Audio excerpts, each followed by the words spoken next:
Hey, we're working on a 2008 Chrysler Sebring. We got a customer complaint that the car is stuck in neutral, and the cable is operating under the hood where it attaches to the crank arm assembly on the transmission. So this is a quick video on how to get yourself back on the road. Hey y'all, so this morning I had a customer drop a car off that stuck in neutral. The shift lever will move through all the gear ranges, but the car itself is stuck in neutral. So that moves. Car stuck in neutral. Could also be park or any other gear, but what you need to check is where the shift lever goes onto the top of the transmission. And in this case, this was popped off. And there's a little bushing that rides in that hole and on this shift arm. And gets old and brittle with age and breaks. I've already popped it out of here. So you can either order a whole new cable, go to the Dodge dealership, spend a ton of money on parts, or you can go buy a Dorman 14073. This piece right here,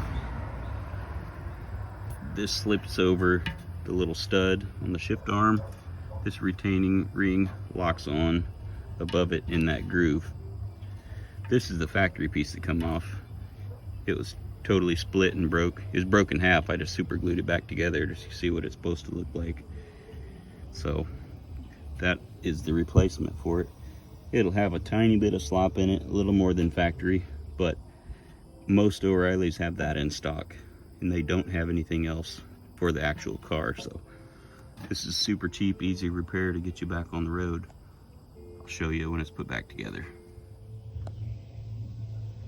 So the easiest way to get access to this is to get all your air filter box assembly out of the way.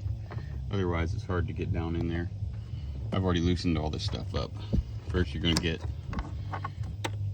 your wire harness clip out of the way, your air intake hose out of the way, and this. And you're going to unlatch your air filter box, which got it. Pull this out of the way. Then your air filter goes right there. Good time to check it because most people neglect that. Next up, right here, this little plastic push pin. Last step, 10mm right here. Then this whole box assembly pops off of these studs down here. Then you can pull it all out of there. It gives you wide open access to what we're dealing with here.